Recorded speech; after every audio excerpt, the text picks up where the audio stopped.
Hello, Culture Matters podcast. Boy, am I excited to introduce you to our guest. Before I do that, here is a quote just for this episode. It's hard to be a person who never gives up. Babe Ruth. Our guest today, Lyndsey Cohen, Limitless with Linds, was introduced to me recently by a good friend of the Culture Matters podcast who said, you have to have this individual on the show.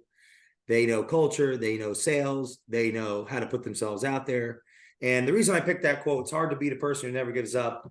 Lyndsey was actually told she couldn't get a certain career. So she went out, figured out how to get the opportunity, and got the opportunity, became Rookie of the Year, and today actually helps people position themselves with the resumes, writing them, coaching people, and preparing for interviews, and so much more in sales. And thanks for coming on the show. There's more I could say, but Thank you. Thank you so much for having me. I appreciate the intro and the time. so uh, let's talk about this. I'm very curious about actually. When how has interviewing changed in the last few years? Because when I was preparing, it looked to me as if a big part of someone wanting to get a job is getting to the top of the pile, in the sense that there's some kind of sifters or softwares or ways that people are not ever getting recognized in the first place. And then if you can speak to that. Yeah, I think a big part of what has changed is not only the systems that help you get through to the next round. So they call it ATS systems. And basically, there's no actual people eyes on your resume. There's that system, and more companies, small and large, are using that system. And I'd say the other big part of it, especially ever since, let's say, COVID hit, it's all who you know, and it's really based around that. And during COVID, it was everybody was laid off. And then after that, it was, we had the power as people that were applying. The candidates had the power. But now in today's economy, the companies have the power. And right now, I'd say there are more people applying than jobs, and it's scarce. Where before people were leaving saying, I have an opportunity over here, and things are great. So I'd say in the last couple of years, the tides have turned to now be working in the company's favor and not so much in our favor as candidates. What type of people are reaching out for the opportunity to become noticed? Is it postgraduates? Is it mid-career? Is it a mixed bag of those that are really seeking that guidance? I'd say it's a big mixed bag, and they all have different needs. So people straight out of college need more guidance on, just overall how to stand out, maybe even what industry they want to go into. I mean, you think about it, when we were in our early 20s, like I didn't know what I wanted to do. And so then you have mid-level, and a lot of times they're transitioning. And then you have people later in their career that are just trying to get to that executive level. So it's a definite mixed bag. And I feel, it's everybody at any point is kind of going through the same thing maybe you were going through in your 20s. You're just now in your 30s going through that transition again. Those transitions can happen at any stage. If I wanted to guarantee that I'm not going to be even chosen for the opportunity for an interview, what would you recommend to me, right? Like the way to absolutely, the don'ts, I guess, right? Here's my resume, hire me, submit. You put nothing on it. Like if you do not want to get hired and you want to have the worst resume possible, put I, me, my on your resume, write those types of things. God, I mean, make your resume 5 pages long. That would drive a recruiter nuts. You're lucky if they see past page 1. And also tailoring it towards the company or the position is very important, or the industry as a whole. But man, I've seen it all. Judgment-free zone, but I have seen it all. So on How, these resumes. how important is social media presence today as it relates to getting, having the opportunity to even be in an interview roster?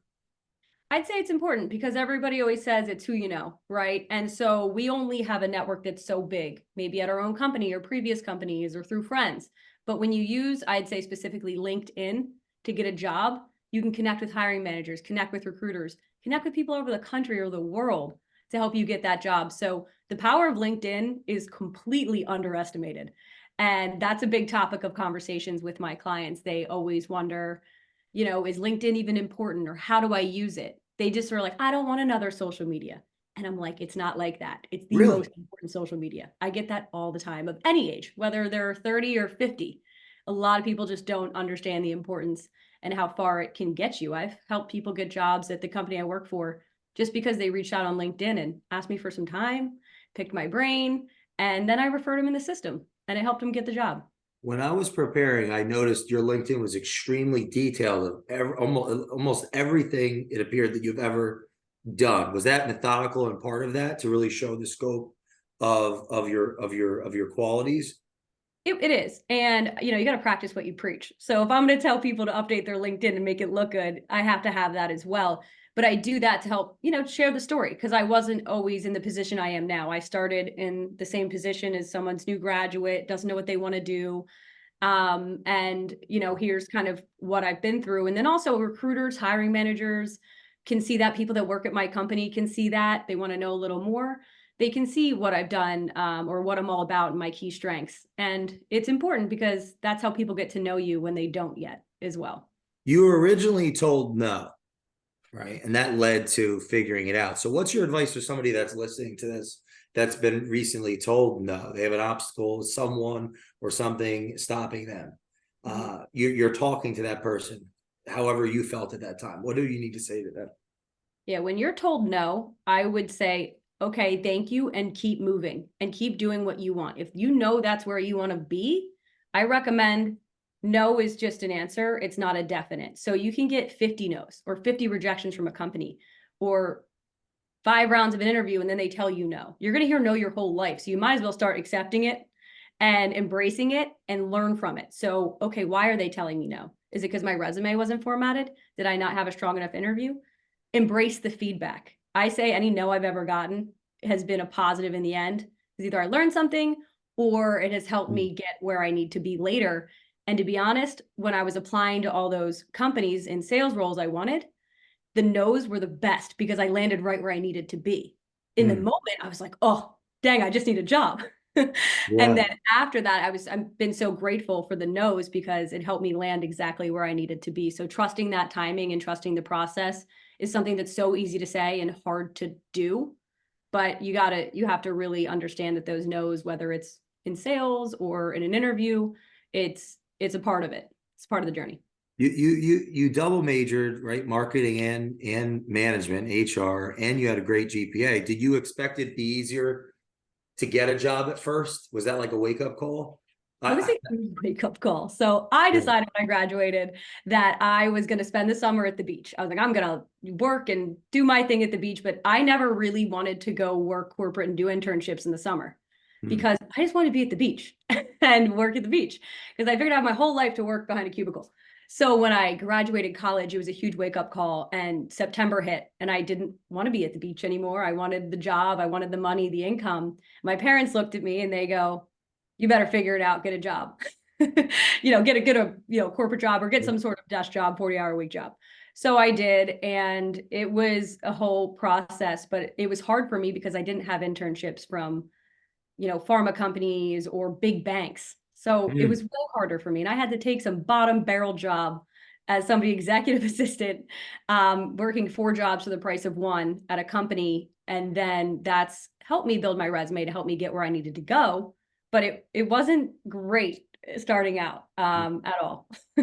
What type of work ethic would you say did it take to become Rookie of the Year in sales? Yeah, I think with that, a big part of it is building your brand. I think that's underrated. Obviously, you want to get your sales numbers. You want to make sure you're over goal and check the boxes that they're asking for. But you want to go over and above and beyond what they're asking for. So if they say hit 100% quota, get above it. If they say do 10 calls a day, do 15 calls a day. Exceed their quotas and start networking with the managers to build your brand. So when it comes down to it and they're voting on who gets Rookie of the Year or Platinum Performer or promotion, you're top of their mind because you have helped them in some way and they know what it is that you bring to the table because you've either helped someone on their team or they've seen you in action. So I'd say that's a big part of it. And you were big on Instagram? Yeah, I think I wasn't always. So the big part about the Instagram with my business has been building it outside of just the people I know. Because for the last 6 years, I've had the career business building resumes, LinkedIn, cover letter, interview prep, and it's expanded, but it also expanded on social media. So at first I was just doing it on my personal page, annoying all my friends and family. And then my sisters looked at me and they're like, you're annoying me. with all your Ah, content on your stories. And I was like, well, you're not my customer anyway. I don't really care, but good point. Let me make a separate page. So I made a separate page, and that's when I started doing reels and building content and starting again to build my brand in that way and reach people that I don't know yet. Again, that power of social media has been so important. I mean, the proof's in the pudding. You're here because somebody that listens to the show is a fan of the show. I have had the pleasure of knowing them for years. Was like, you got to have Lyndsey on.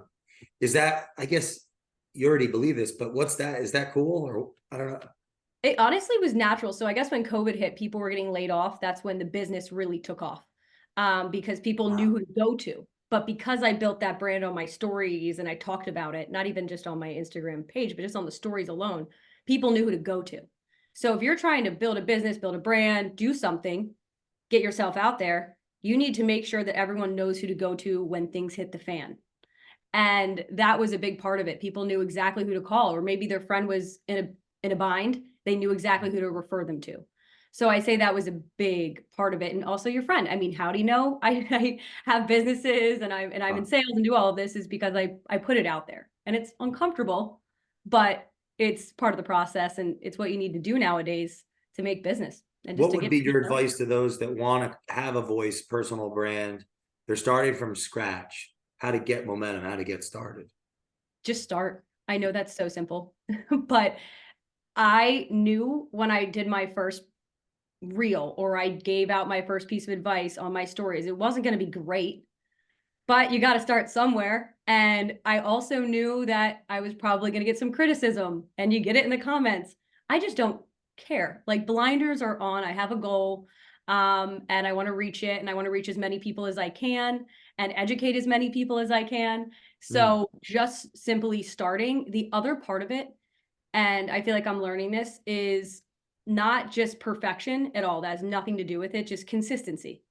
And motivation has nothing to do with it either, because motivation and perfection are just, they just don't always happen. It just Mm. isn't going to keep you going.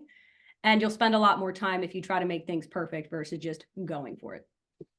Why marketing and human resource? What was the inspiration behind that? So in college, I feel like a lot of other people can maybe relate to this. I started off in nursing because I figured I want to help people. So I was nursing for a year. And after struggling through this nursing program, I finally realized that I was watching Shark Tank. I Wow. can do Mm. that. I can do what they're saying. I understand. That's my language. I grew up in a household of entrepreneurs, family-owned business. And I was like, I know how to pitch that product better than they do. I can do this. And so that day I switched my major the very next day and switched into marketing and management just to get into the business school. And marketing was always something creative and something I liked. And management, I, again, always wanted to work with people. So it made sense. And then I started excelling. But I do like the creative side of the marketing. The HR side, not a big fan, but I do think it's maybe it comes in handy now with what I do, Yeah. actually. A big part of it. Mm. I'd like to know how, if I'm going to go into an interview, what are some key variables to leave that conversation where the person's thinking, wow. Hmm. Yeah. There's a couple key variables. So one, being confident. And I don't think enough people go to interviews. I've coached so many people, and the biggest thing that people lack is confidence. And that's not built overnight. Because at the end of the day, when you're in these interviews, especially if you're going for a sales role, if you can't sell yourself, you absolutely aren't giving them confidence that you can sell their product. So be confident and be prepared. Practice those interviews. The best thing that I tell a lot of people to do is at the end of the interview, when you know you've presented yourself in the best light, and this is the last round, it's the last question, you've asked your series of questions, asking, is there any reason is there any reason you wouldn't hire me today? Or do you have any hesitations based on our conversations about my ability to do the job? That right there is your close, just like I would when I'm closing a product, right? Because I am now the product. I'm selling myself in this interview. Smart. That has wowed a lot of interviewers. The other thing is asking them about themselves. People love to talk about themselves. And when you go into an interview, you think it's all about me, but it's actually not. If you have that mindset, it's going to be an interrogation.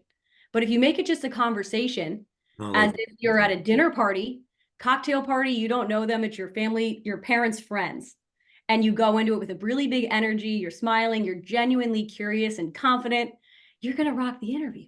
And you're going to make them forget that it's even an interview.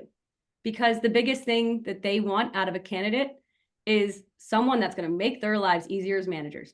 People don't care what you've done. They just want to know how you can help them.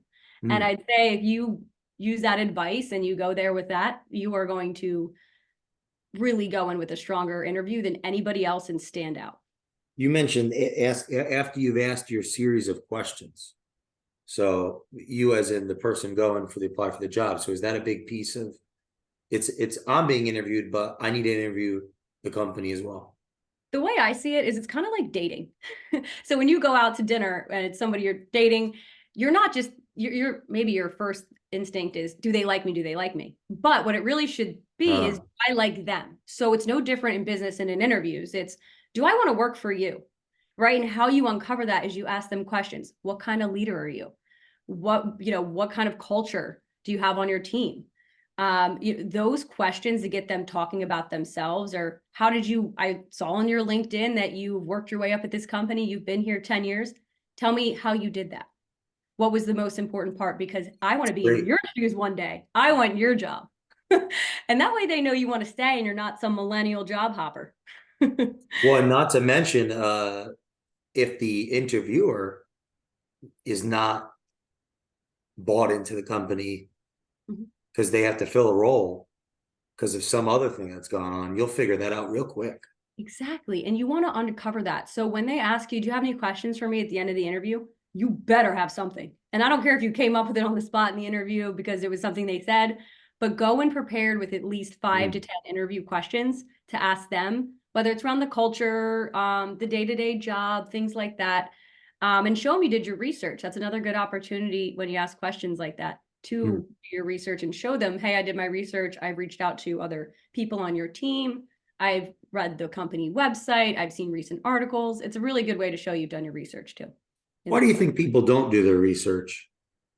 To be honest, I don't think a lot of people know to really do that. I actually had a client today who said to me, I sent him, this guide I send my clients, and he goes, the biggest surprise to me was that you mentioned to look at articles and social media and look at that, not just their mission statement. He said, typically I just look at their mission statement. So a lot of people just don't know to do it.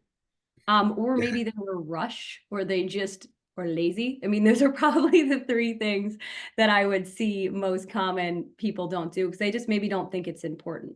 The immediate value to me that stands out of what you're doing is helping people that are inherent. Let's say that the dynamic is reactive because I want income, I'm dependent upon that income, or I want some type of outcome from this. I'm reacting to the company versus proactively qualifying, like reactive to proactive. I'm curious what your thoughts are on that. Yeah, just being reactive in the sense that once they ask the question, then that's when you figure it out, or being reactive when they ask you to do something. Like the whole relationship is reactive in absence of a coach like yourself, a plan, the due diligence. Yeah, like the whole mechanics of the relationship is reactive if I'm going to try to get a job, unless there's intervention. Yeah, I think being proactive, to your point, is really important. Being proactive and connecting with the hiring manager before your interview. Being proactive and reaching out to people on LinkedIn that work at the company, saying, hey, can I have 15 minutes of your time? I'd love to learn more about your experience, the culture, the day-to-day job. And then, obviously doing your research more proactively is so important. Letter of recommendations, that's being proactive. Getting that, so that way when you go to the interview, you can say, I can vouch for my work ethic, but here's what my old manager says about me. Do people actually, does that influence people? I will tell you. So when I was interviewing at the company I work for now, I had my letter of recommendation with me from my current employer, my current manager. And there's the good cop and bad cop in interviews when there's 2 people. And the good cop was being nice and engaging, but the bad cop, I was getting a different sense from him. And the way to put his guard down when he asked me about myself and my type of work ethic or any type of question, I think halfway through he asked me, I said, here's a letter of recommendation. You can read about what my manager says, because I can say what I want about my work ethic, but it doesn't mean much unless somebody says it on my behalf. And Hmm. he read it. And after that, the next 30 minutes of this interview, he was so nice to me. He put Really? his guard down. He was just, he got it because he knew at that point I wasn't BSing him. Right. And a lot of interviews, let's be honest, it's one person lying to another. My company's great. It's the best company ever. I'm the most accomplished salesperson of all time. Half the time, some of this stuff just isn't true. So to get them to put their guard down, or maybe it is, it's just a little fluffed or No, fabricated. no, I Right? agree. There's tension because let's say that things aren't as good as we'd like them at work. If we don't hire new people, we may never be able to fix the problems that have led to the reason we're upset that day. So it is tenuous. I Mhm. mean, right? Or else it seems like going to the dentist, going to get a job interview, like the That culture. is that is so funny you say because there is a stigma, just like there is the dentist. Like I'm in physical pain sitting in this Yeah. chair. And God forbid you just maybe don't have that natural stigma or energy about you and talking about yourself is really hard. It will feel Yeah. like going to the dentist. But I will tell you, the more you practice, the less it'll feel like going to the dentist. That's the difference. The dentist What hurts every single time, do, but you get better and better at interviewing, so it hurts a little less each time. what are people looking for as it relates to culture? You talk to a lot of people that are looking for companies to be a part of, right? Corporate cultures. So what's the beat on the street? What are Yes, people I looking love for? beat on the street. Beat Yeah. on the street, I'd say right now, especially people working from home, is that flexibility. Not only that, people now have realized that work-life balance is so important to them. Now it depends, on that, but I'd say that flexibility is really important. And then when it comes to company culture, I think again, people want to be around people more than ever. So I think the camaraderie of it is very important, but I always encourage my clients or people I'm coaching to go on, Google and type in best companies for the work-life balance 2023 in tech or whatever your industry is. And look at the list and then go to the company website and see if they're hiring or what jobs are open. Don't just blindly apply. Actually look for those jobs that have your top priority, whether it's culture, work-life balance, pay, compensation, best PTO, right? Those are all things that people want to see in packages, usually. Where are companies dropping the ball? Where are they dropping the ball? I do think that's industry to industry. I really do think that depends on the industry that you're in. But I'd say a lot of times what I'm seeing is they're having a hard time keeping good talent. And I think that's a problem. Maybe they're not paying them enough, or maybe they're not appreciating their employees enough. And I think that's what's causing the job hopping. And so people think if I want more money, I have to leave first. If I want to become a manager, I need to leave and then come back and they'll give it to me. So I do think that they are dropping the ball in that sense. But where they're doing a great job is giving people these benefits of work-life balance, maybe not working on Fridays. I'm seeing more and more of that. And I think it's a shift that we needed. And I'm happy to see that it's Hmm. more. I have to leave to get more money. So is it that people asking are told no, or are majority afraid to ask? It's another level. Curious about that. Yeah. I'd say it's 50-50. The ask is hard, especially people don't like to talk about money. There's a stigma behind it. So going and asking for more money is extremely difficult. But I will tell you, I've had people get $30,000 more just by asking. And most people would say 30, start at 10. You're lucky if you get that. Ask, shoot high, and then know what your minimum amount is that you're going to take and go from there. So I'd say that that's one part These of it. are your clients. Yeah, and So they'll you've they'll helped get it. them Ask. And then get the other part promotion. is maybe they don't want to ask and they get another job offer already, so they don't need to have the conversation because they're going to make more money over here. But the big part there is take that offer and leverage it to get you more money at your current company if you're happy. If you're not happy, then get out of there. But try to make the grass greener and grow your grass over here before jumping ship as well. So you've not only successfully got clients jobs, you've helped them increase their net worth or through their jobs. Wow. Yeah. And, you know, I think and that's a whole nother skill set that, you know, people need to navigate. And even for myself, it's difficult. But when you know your worth and you know what people are getting paid, you've done your research and you're also say, hey, I've done X, Y, and Z this year. Hmm. Show me the money. There's no reason you shouldn't ask. You're generating a lot of money for them, or you're making their lives easier as managers, or you maybe know a really specific skill set or tool that no one else knows how to use. Leverage it. If you didn't have a great year, maybe not a great year to ask for that Yeah. much more. But each year, especially with inflation being what it is, we need increases. Money's just more important than ever.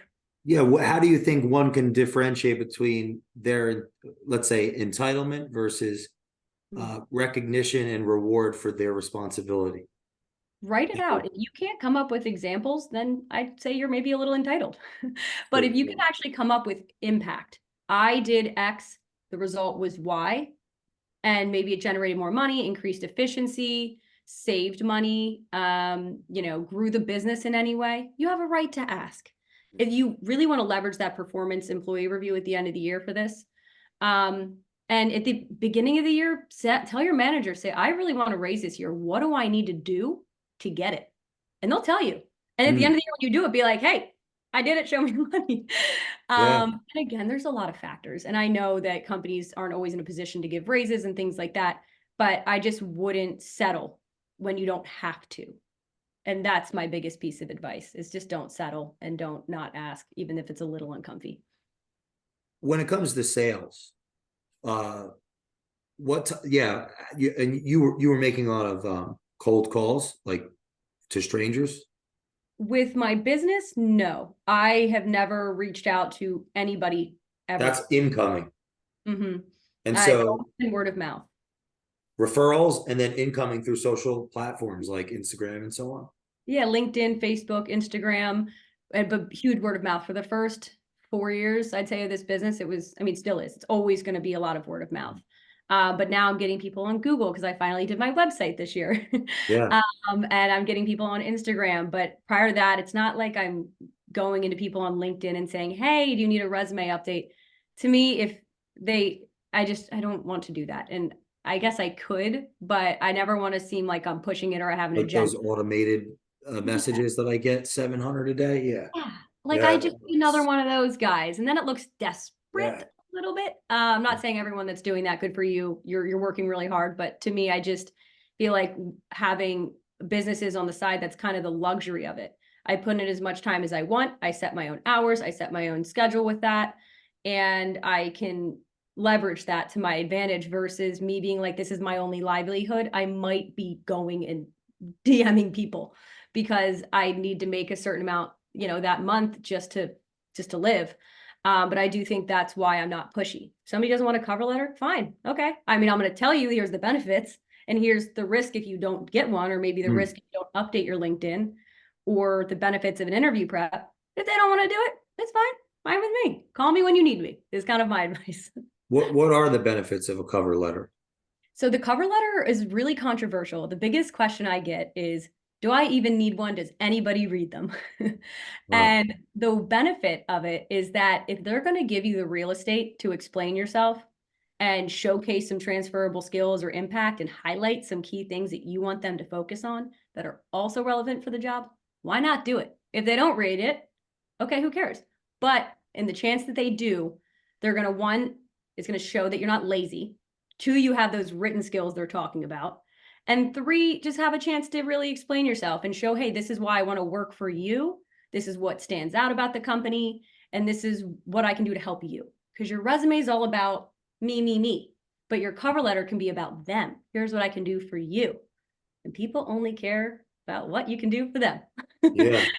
So that's the importance of the cover letter. And it doesn't have to So be what you can do to solve their problem, and then what credentials you have that justifies or let's say increases likelihood they take you for your word of what you could do for them. That's the synergy between the cover letter and the actual resume.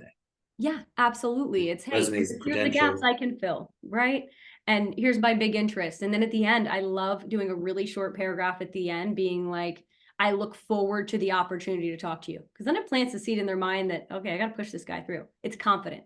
And I'm confident that my skills will help enhance the role. I'm confident. You can list that, where you can't put that in your resume anywhere. And do people just not put a lot of work into these resumes? Like, is that just the general, or are they that bad? I'm See, very I've seen it detached all from over the those. place. I have seen it all over the place, but majority, it just looks like they don't know what to put. And I think the biggest struggle is it's really hard to talk about yourself. And unless you've been documenting, maybe in an employee review or in your notes on your phone, the impact you've made, I have to sit there and I have to rack their brains and I have to ask them specific questions to get them thinking. And they'll be like, oh, I did get an award. I'm like, let's mention it. It's not in your resume. Like, we have to really talk through that. And, I think that's a big part of it, is just people, it's hard to talk about themselves. Like, I think my resume is probably the worst one I've ever done, because it's hard for me to talk about myself, where everybody else, Yeah. I'm like, I got it. But for me to put mine together was difficult. When I had to do it to get my promotion, I was like, this is really hard. And get that That's new good. role. This is difficult. I put it off. I procrastinated that as last minute as I could, where I would never procrastinate a client resume. Well, So so yeah, it's where the my pain. clients are coming from. I get it. Yeah, then the pain. That's good. Yeah, I You get it. you mentioned interest in podcasting. What do you listen to podcasts? And yeah, questions around that. So I love podcasts because I drive all day. In my full-time job as a sales rep all over Delaware, Maryland, and not everyone can call and talk to me all the time, given they're probably at their own job. So podcasts are amazing. I love the Ed Milet show, Oh yeah. and any motivational speaker type shows that can educate me while I'm driving, I like. And then there's a couple other really great ones, but I'd say he's my go-to. Do you have any podcasts that you listen to and you like? Yeah, well, I listen to this a lot because I have people back and I prepare. Yeah, But also, yeah, the Columbia Business Value Investors, Columbia Business School, Tano yeah. Santo, Private Equity Podcast, uh, Berkshire Hathaway Podcast. I started listening 2023 podcasts a lot, actually, and I hadn't done it mostly audiobooks. You ever do audiobooks, or I that wasn't haven't something? yet. I haven't done the audiobooks. But they're the same thing technically, right? It's just you don't have the video. No physical. Yeah, well, it's an audible audio of any book, paperback, hardcover. I guess for me, I haven't, because I think listening to the same voice for that long, my attention span, like ADD, goes through the roof. I'll just start tuning it out. So I think what I like about the podcast is the banter and the constant voices. Like the Skinny Confidential is another one I like, because it's a husband and wife business related Huh. podcast. And so and then they have their guests. So it's like three different voices and it's very dynamic.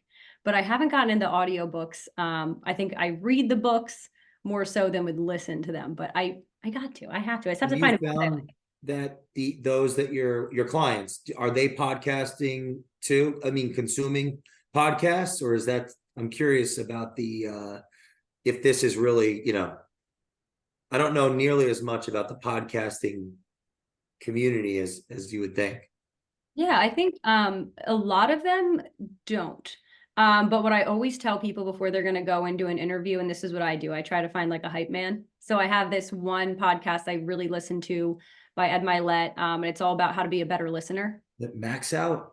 Yeah, Max Out. Yep, that's Ed Milet. But there's a book that I actually recommend everybody read before they go to an interview. I did this and it helped me sell myself better. And it doesn't matter if you're not in sales, you need to read this book. It's by Grant Cardone, Sell or Be Sold. And I know Yeah. I'm listing all the, gurus for mindset and growth mindset, but it truly does help me with my mindset, especially if I'm having a day where I just don't really feel like doing my job.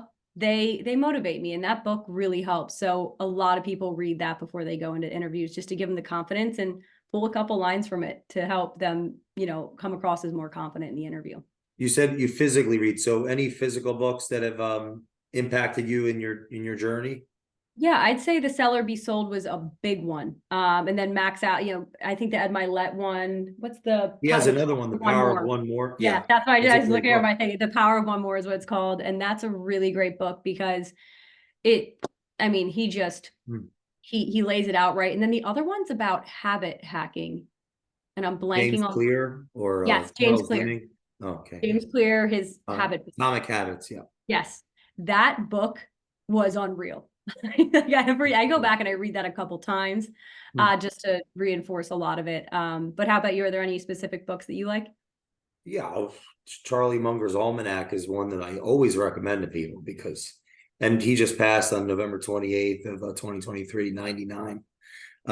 Yeah, Charlie Munger's Almanac because it leads anyone listening to this to more books because it's a compilation of all his lectures and talks and books he's read and little anecdotes, and there's hundreds of book references in the book.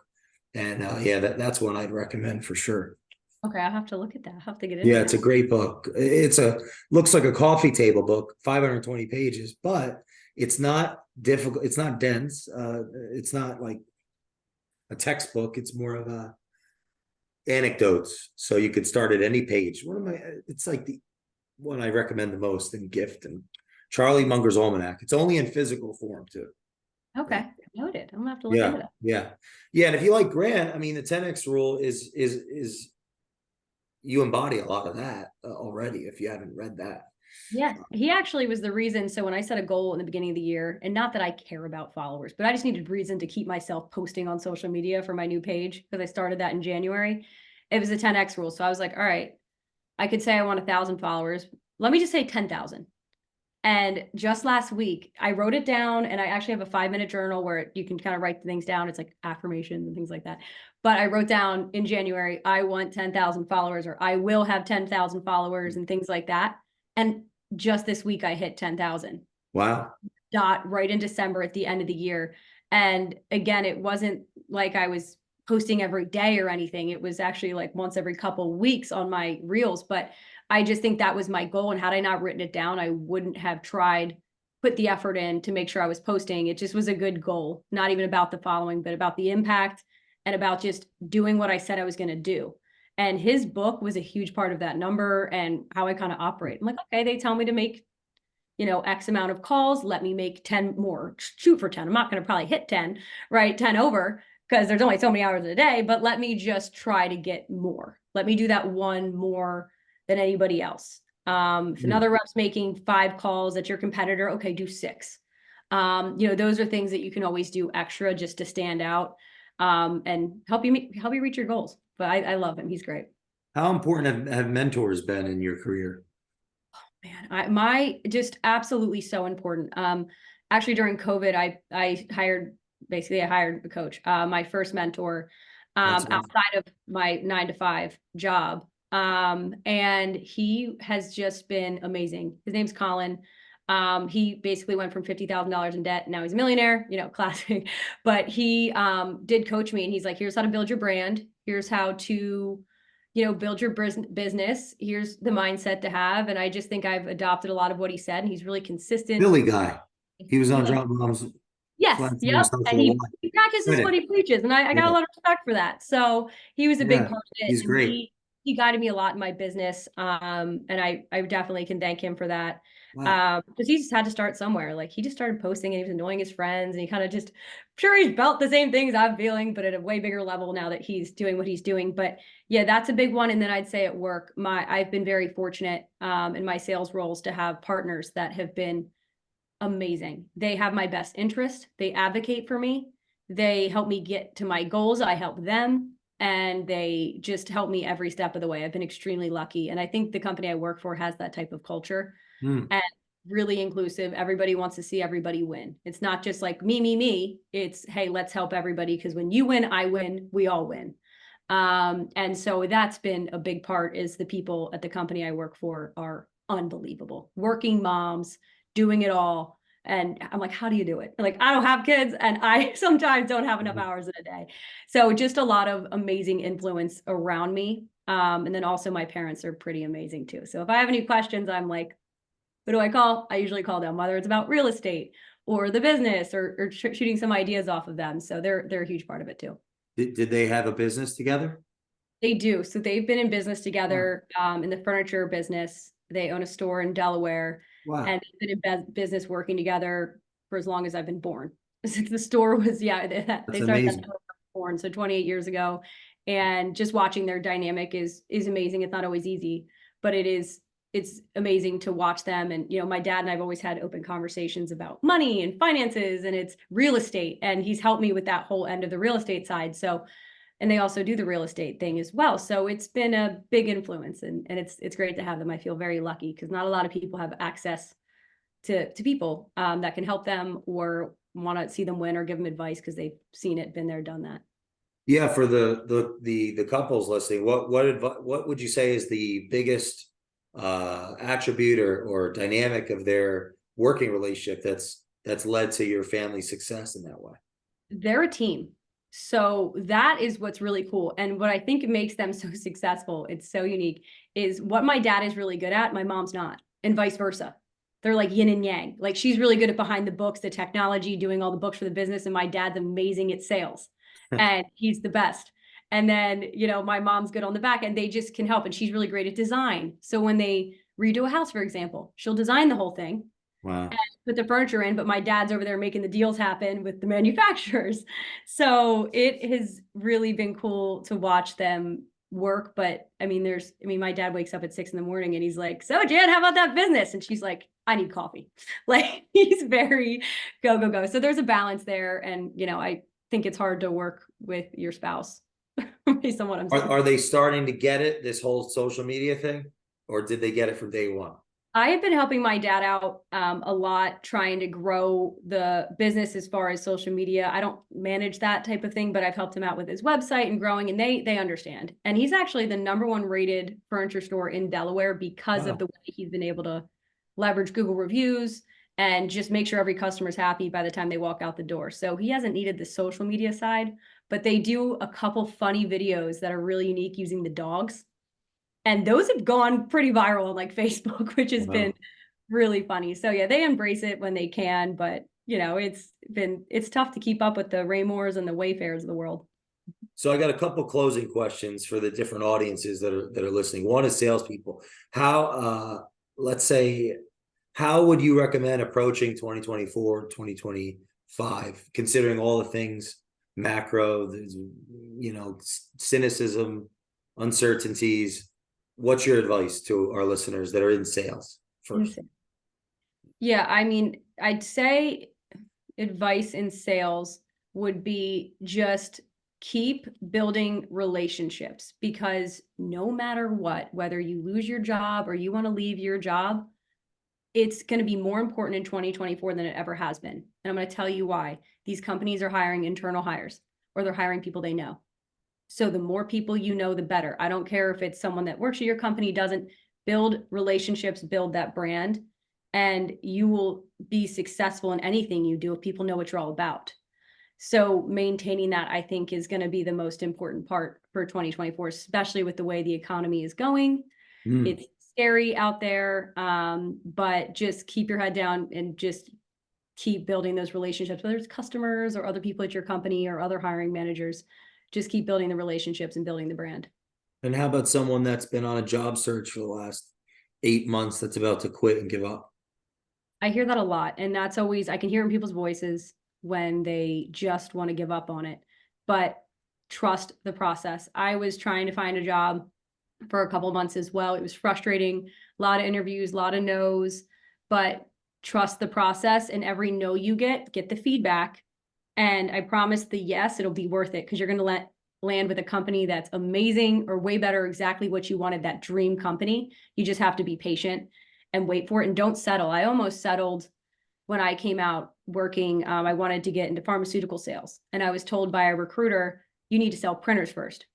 And at first I was like, okay, I'll go apply to a printer company. So I went and I applied for this company, and they offered me the job, but I didn't want it. But the recruiter's like, you're not getting into pharma. Good luck. So I almost took this offer, but I waited like a week to accept it. And in that time, I got my dream interview with my dream job. After all the other pharma companies rejected me for whatever reason, I finally got this interview lined up. And thank God I didn't settle for that printing job company, because what I wanted was right there. I just had to be a little more patient. And I've been with the company 5 years now and had just an amazing experience. But had I been in printer sales, I hate printers, first of all. I hate them. I think they're built to break, and I can't do it. So I'd say just be patient and learn from that experience, because I was patient, and just keep expanding and keep trying to get better at interviewing and building your network. That's all you can do. But if you're not putting in the work, it's a full-time job when you're trying to get another job. Treat it like a full-time job. Work 40 hours a week, applying to jobs, interview prepping, and networking.